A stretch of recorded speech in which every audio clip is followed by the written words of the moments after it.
everyone, welcome to Telleries. Today I am going to make a cardamom pickle, a tender cardamom pickle along with some tender peppercorn. So let's take a look at the recipe.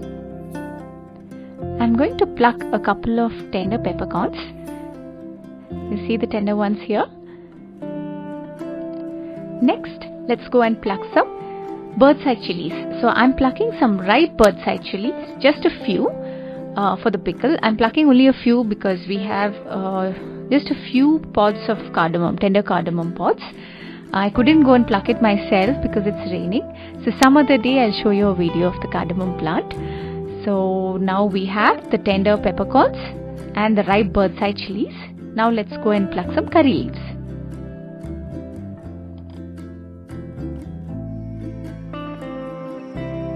Here are our basic ingredients for the pickle. So these are the cardamom pods, the tender cardamom pods. You can see the flower, you can see the pods and the flower here. This is the cardamom flower. And we have the ripe birdside chilies and the peppercorns and some curry leaves, some ginger and some garlic. I'm taking 1 pod of garlic. First we need to remove the pods from the stalk.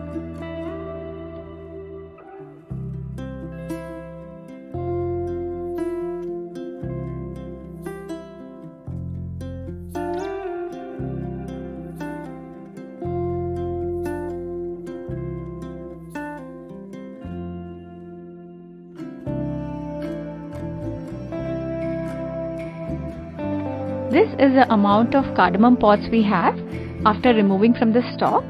So if you wish, you can use more peppercorns. Peppercorns are very tasty in this pickle. So if you wish, you can use more.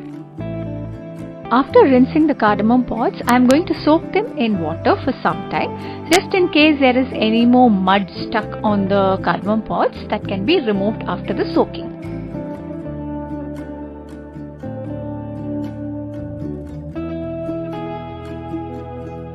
While the cardamom is soaking, let's prep the other ingredients.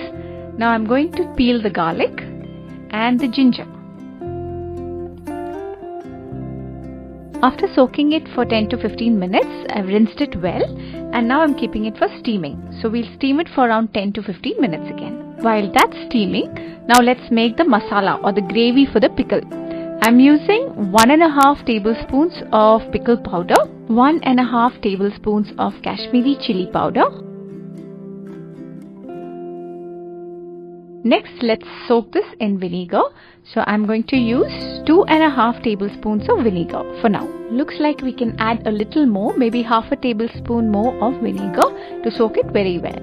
Our steamed cardamom pods are ready now.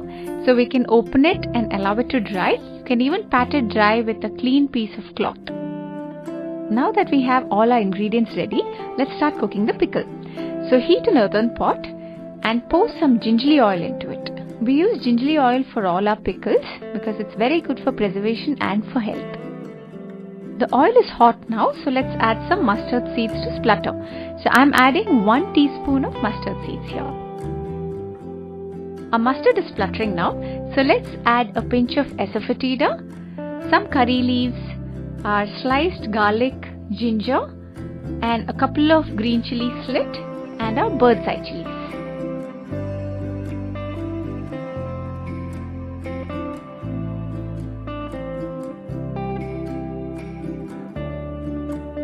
Once the ginger and garlic are fried well, we add the steamed cardamom pods to it. Like I mentioned earlier, we pat the steamed cardamom dry with a piece of cloth.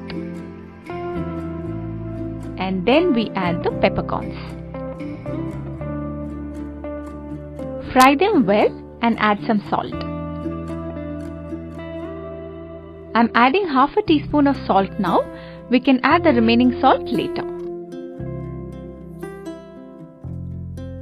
We can increase the flame to medium-high now. All this while it was on low flame.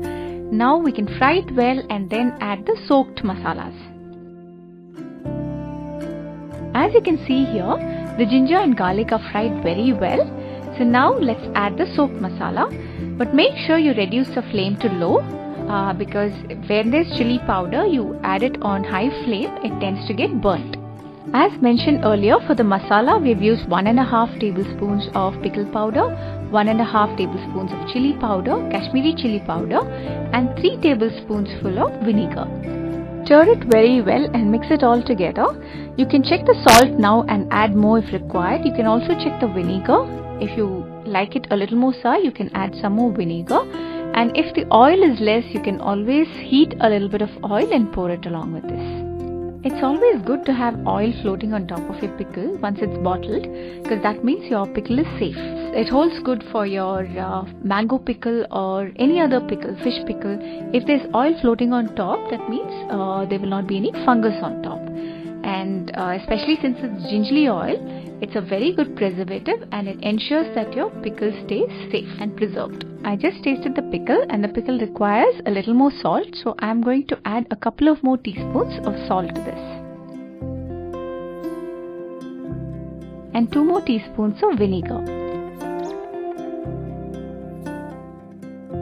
And finally we sprinkle a little bit of sugar. Our pickle is ready now, and like I had mentioned in my previous videos, since it's an earthen pot, it tends to cook even after we switch it off. So I'm going to switch this off right now and allow it to cool. This is what it looks like after cooling. It's become dry. As you can see here, it's become very dry. So what I'm going to do is heat some gingerly oil, cool it, and then pour it over the pickle. I've taken a clean and dry glass bottle and I'm going to transfer the pickle into it. Now let's heat some oil, and to know if the oil is hot enough, we add some mustard seeds. Once the mustard seeds start spluttering, we switch it off and then allow it to cool and then pour it into the glass jar with the pickle. Make sure the pickle is well immersed in the oil. You can see the oil floating here. That's how it's supposed to be preserved. You can use this recipe with any ingredient of your choice. You can use only tender peppercorns or only garlic. So garlic pickle is also delicious if you use the same recipe. So do let me know, give it a try and let me know how you like it. Thank you once again, and please don't forget to subscribe if you haven't already, and click on the bell icon to get notifications on upcoming videos. Thank you.